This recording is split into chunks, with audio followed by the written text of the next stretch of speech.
Rejection, the unexpected compass to your true north. Welcome to the Black CEO podcast, where we dive deep into the minds of extraordinary individuals who are reshaping our understanding of success, resilience, and personal growth. Today, we're in for a transformative journey as we explore the profound insights of the remarkable Tresha Rutledge, a visionary thinker, inspirational speaker, and a true catalyst for positive change in our world. Tresha isn't just another voice in the crowded space of personal development. She's the force of nature, a beacon of wisdom in a world often clouded by quick fixes and empty promises. Her impact extends far beyond motivational speaking. She's changing lives, reshaping perspectives, and leaving an indelible mark on everyone she encounters. Tresha's mission to leave people better than she found them isn't just a catchphrase. It's a powerful philosophy that's creating ripples of positive change across communities. Now, buckle up, because we're about to embark on a mind-bending exploration of rejection, divine timing, and the unexpected pathways to success. Tresha's insights are about to flip your world upside down in the best possible way. Let's start with a truth bomb that Tresha dropped on me, one that's been rattling around in my brain ever since. Your life is what you make it, but everything happens on God's time, not ours. Now, I know what you're thinking. That sounds like something my grandma would say over a plate of warm cookies. And you're not wrong, but stick with me, because there's a depth to this wisdom that can revolutionize the way you approach life, rejection, and success. In our world of instant gratification, where we can summon a ride with a tap, binge watch entire seasons in a day, and have hot meals delivered to our doorstep faster than we can say hangry, this concept feels almost revolutionary. But here's the kicker. There are no shortcuts to your blessings, no cheat codes, no fast forward button. Imagine you're standing in line at the world's most incredible amusement park. The ride of your dreams is just ahead, promising thrills, joy, and transformation. But the line, it snakes around corners, disappears into the horizon, possibly extends into another dimension. You're excited, but let's be real. You're also getting impatient. Your feet hurt, the sun is beating down, and you start wondering if this ride is really worth all this waiting. You start looking for ways to cut the line, to jump ahead. Maybe you can sweet talk the person in front of you or sneak through a gap in the barriers. But every time you try, you get caught, you get rejected, pushed back, and it feels awful. It's embarrassing, frustrating. It makes you question if you should even be in this line at all. Now, here's where Tresha's wisdom comes in like a cool breeze on a sweltering day. That rejection isn't just a random occurrence. It's not the universe being cruel or life being unfair. It's protection, it's guidance. It's a cosmic bouncer saying, not yet, champ, your time will come, but it's not now. This perspective flip is game-changing. Suddenly, rejection isn't a dead end, but a redirect. It's not a no, it's a not yet.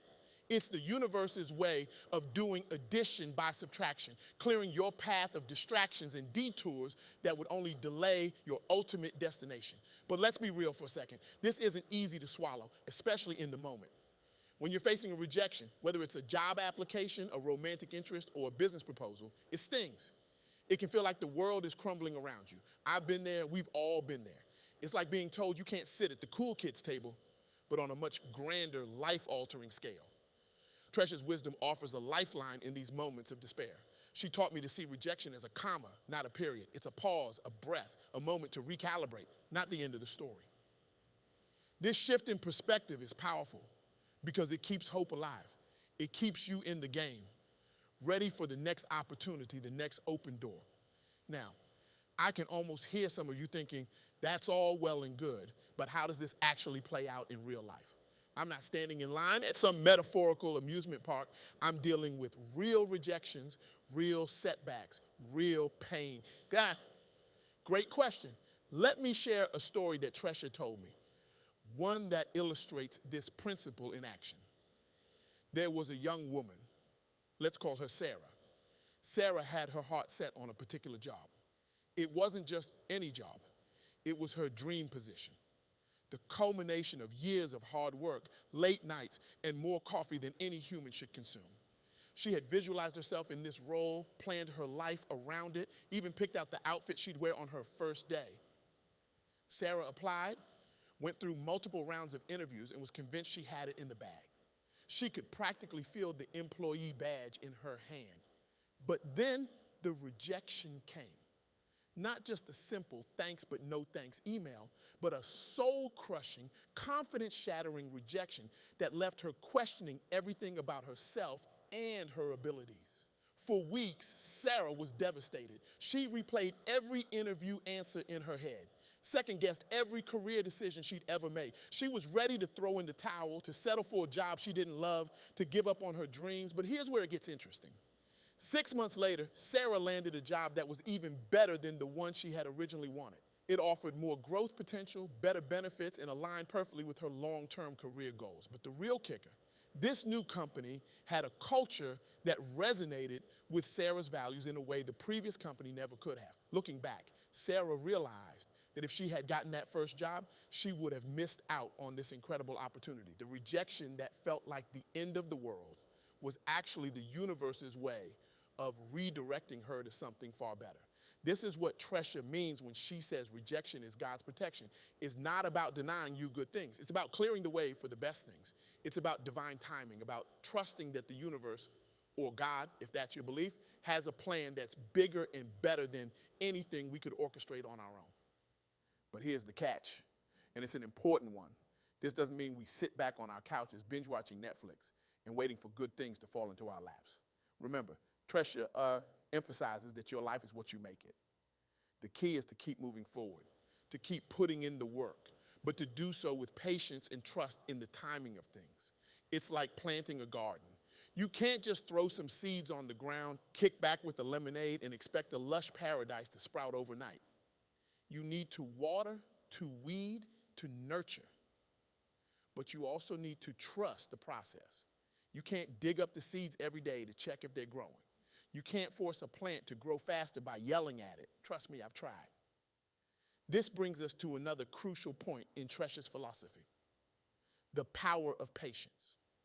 In our fast-paced, instant gratification world, patience has become something of a lost art. We want success, and we want it now. We see others achieving their dreams on social media and wonder why it's taking so long for us. We're like kids on a long car ride, constantly asking, are we there yet? But Tresha reminds us that true, lasting success, the kind that fulfills you on a deep level, takes time. It's like baking a perfect souffle. You can't rush it. You can't keep opening the oven door to check on it or it'll fall flat. You have to trust the process, follow the recipe, and wait for the magic to happen. This patience, this trust in the process is what allows us to weather the storms of rejection and setbacks. It's what gives us the strength to keep going when it feels like nothing is happening, because something is always happening, even if we can't see it. Growth is occurring beneath the surface, foundations are being laid, and lessons are being learned that will prove invaluable in the future. Now, I want to address something that might be nagging at some of you, this talk of God's timing and divine protection. What if you're not religious? What if the idea of a higher power guiding your life doesn't resonate with you? What if the only higher power you believe in is the barista who makes your morning coffee? The beauty of Tresha's message is that it transcends any specific religious belief. You can replace God with the universe, fate, or simply life's natural flow. The principle remains the same. There's a bigger picture at play, one that we can't always see or understand in the moment. The key is to cultivate a sense of trust. Trust in yourself, in the process of life, in the idea that things often work out in ways we couldn't have predicted or planned. This trust doesn't mean blind faith or passive acceptance. It means active engagement with life, coupled with the wisdom to know that not everything is within our control. This brings us to one of the most powerful aspects of Tresha's teaching, the concept of help.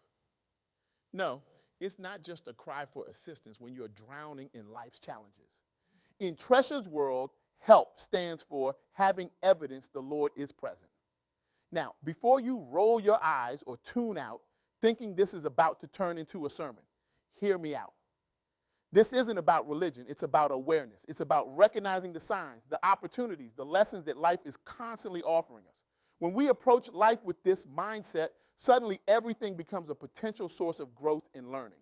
That rejection letter, it's not a dead end, it's a signpost pointing you in a new direction. That unexpected delay, it's not a waste of time, it's an opportunity to prepare, to reflect, to gather strength for the journey ahead.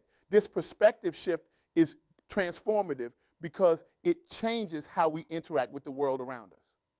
Instead of being victims of circumstance, we become active participants in our own growth story.